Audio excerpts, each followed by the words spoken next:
आपका गांव मोहल्ला के इस खास बुलेटिन में, जो हम आपको बिहार के साथ साथ देश और दुनिया की तमाम बड़ी खबरों से कराएंगे रूबरू। मैं हूं संध्या। आइए जानते हैं आज की बड़ी खबरों को।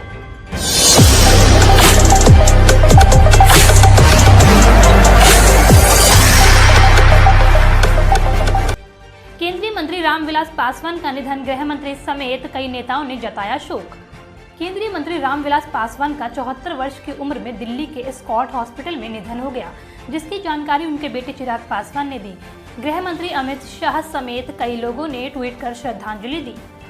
उनके निधन पर केंद्रीय गृह मंत्री अमित शाह ने ट्वीट कर शोक जताया है और कहा है, भारतीय राजनीति व केंद्रीय मंत्रिमंडल में उनकी कमी सदैव बनी रहेगी और मोदी सरकार उनकी गरीब कल्याण व बिहार के विकास के स्वप्न को पूर्ण करने के लिए कटिबद्ध रहेगी। मैं उनके परिजनों और समर्थकों के प्रति संवेदना व्यक्त करता हूं और दिवंगत आत्मा की शांति की प्रार्थना करता हूं।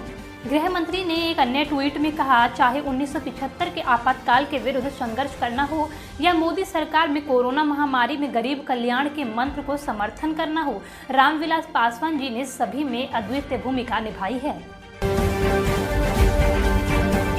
लालू प्रसाद को मिली जमानत, चाईबासा ट्रेजरी केस में बड़ी राहत। बड़ी खबर रांची से है। चारा घोटाला में सजायाफ्ता लालू प्रसाद को जमानत हाईकोर्ट से मिल गई है। इसके साथ ही लालू प्रसाद को चाईबासा ट्रेजरी केस में लालू प्रसाद को बड़ी राहत मिली है। लालू प्रसाद के वकील ने कहा कि 2 लाख रुपए लालू प्रसाद को जमा कराना है। 30 माह लालू प्रसाद जेल में रह चुके हैं। दुमका केस में सुनवाई के बाद ही लालू प्रसाद जेल से बाहर निकल सकते हैं। 9 नवंबर को इसकी सुनवाई होने वाली है।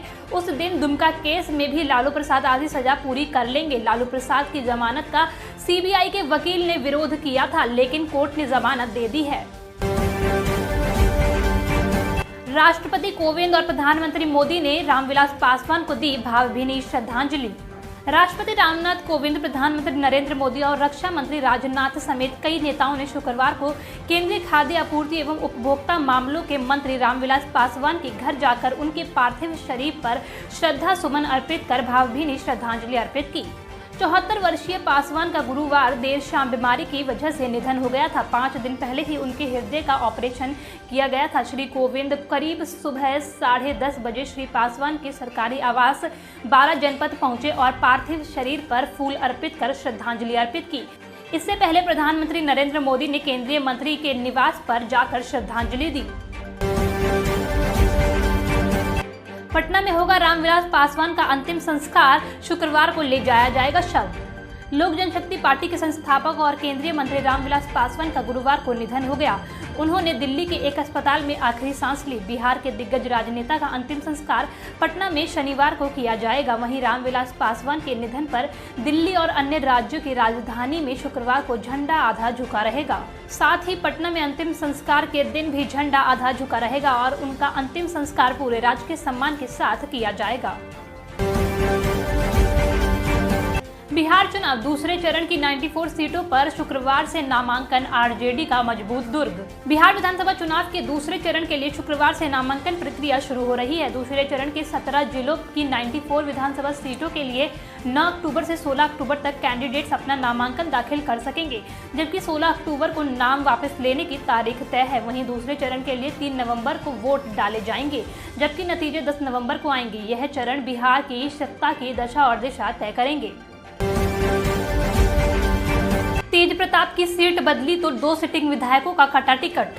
बिना औपचारिक ऐलान के ही राजद ने दूसरे व तीसरे चरण के उम्मीदवारों को सिंबल देना शुरू कर दिया है। राजद प्रमुख लालू प्रसाद के बड़े बेटे व पूर्व मंत्री तेज प्रताप यादव ने अपनी सीट बदल ली है। तेज प्रताप यादव की सीट महुआ से मुकेश रोशन को उम्मीदवार बनाया जाने की चर्चा है। पार्टी सूत्रों के अनुसार मुकेश रोशन को सिंबल दे दिया गया है। वहीं 2 सिटिंग विधायकों का टिकट कट गया है। अब मुकेश साहनी की वीआईपी को लगा बड़ा झटका, पार्टी के बड़े नेता ने दिया इस्तीफा। बिहार विधानसभा चुनाव 2020 से पहले विकासशील इंसाफ पार्टी के मुकेश साहनी को बड़ा झटका लगा है। साहनी की पार्टी के दिग्गज नेता राजेश रमैया ने इस्तीफा दे दिया है। रमैया साहनी के एनडीए में जाने से नाराज बताए जा रहे थे। वीआईपी के एनडीए में शामिल होते ही SC/ST प्रकोष्ठ के प्रदेश उपाध्यक्ष राजेश राम रमैया ने पार्टी की सदस्यता से इस्तीफा दे दिया। उन्होंने बताया कि एनडीए के साथ विचारधारा का मिलान नहीं होता है, इसी कारण इस्तीफा दे रहा हूँ। इधर मुजफ्फरपुर जिला अध्यक्ष विजेंद्र साहनी ने बताया कि राजेश राम रमैया मात्र 2 माह पहले पार्टी से जुड़े थे। उन्होंने लिखित इस्तीफा नहीं भेजा है। पीयूष गोयल को मिला रामविलास पासवान के मंत्रालयों का अतिरिक्त प्रभार, राष्ट्रपति ने दी मंजूरी। केंद्रीय मंत्री रामविलास पासवान का गुरुवार शाम को निधन हो गया। देश के तमाम बड़े नेताओं ने उन्हें शुक्रवार को आवास पर पहुंचकर श्रद्धांजलि दी। इस बीच रामविलास पासवान के न होने से मंत्रालय के काम का अतिरिक्त कार्यभार केंद्रीय मंत्री पीयूष गोयल को सौंप दिया गया है। राष्ट्रपति भवन ने शुक्रवार को एक प्रेस रिलीज जारी कर इसकी जानकारी दी। आपको बता दें कि रामविलास पासवान केंद्र सरकार में उपभोक्ता मामले, खाद्य एवं सार्वजनिक वितरण मामलों के मंत्री थे। अब ये अतिरिक्त कार्यभार पीयूष गोयल संभालेंगे। पीयूष गोयल के पास इससे पहले रेल मंत्रालय और वाणिज्य उद्योग मंत्रालय है। शुक्रवार को केंद्रीय कैबिनेट की बैठक में रामविलास पासवान को श्रद्धांजलि दी गई। इसके अलावा देश में राष्ट्रीय शोक घोषित किया गया, जिसके तहत सरकारी दफ्तरों में तिरंगे को आधा झुका दिया गया है। टिकट नहीं मिलने पर बीजेपी एमएलए ने जिंदगी भर के लिए अन्न खाना छोड़ा। बिहार में विधानसभा चुनाव के मद्देनजर राजनीतिक पार्टियों ने अपने अपने उम्मीदवारों का ऐलान करना शुरू कर दिया है। टिकटों के ऐलान के बीच कई ऐसे नेता भी हैं जिनको राजनीतिक दलों ने इस बार अपना सिंबल नहीं दिया है। बिहार विधानसभा चुनाव में टिकट नहीं मिलने पर अलग अलग दलों के नेता अपने अपने हिसाब से नाराजगी प्रकट कर रहे हैं।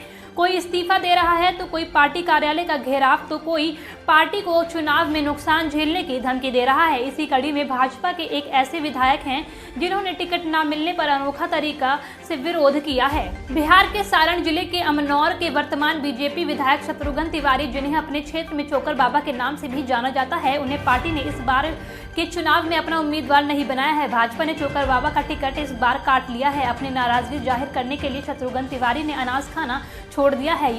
यही नहीं, खबरों के अनुसार उन्होंने कहा है कि अब वह जीवन पर्याप्त केवल फल खाकर रहेंगे। बिहार की आशा कार्यकर्ताओं के कंधों पर सुरक्षित चुनाव कराने की जिम्मेदारी उन्हें सौंपा गया ये अहम काम। बिहार चुनाव 2020 में स्वास्थ्य विभाग की आशा कार्यकर्ता व सरकारी स्कूलों में खाना तैयार करने वाली रसोइया को बड़ी जिम्मेदारी दी गई है।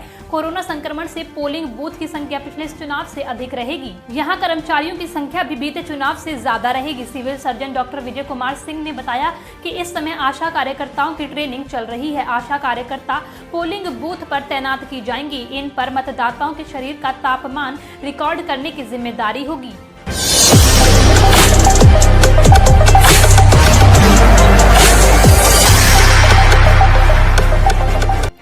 गांव मोहल्ला के इस खास बुलेटिन में आज के लिए इतना ही। अगर आपको हमारा शो पसंद आया तो हमें कमेंट सेक्शन में बताएं और वीडियो को लाइक, शेयर और चैनल को सब्सक्राइब करें।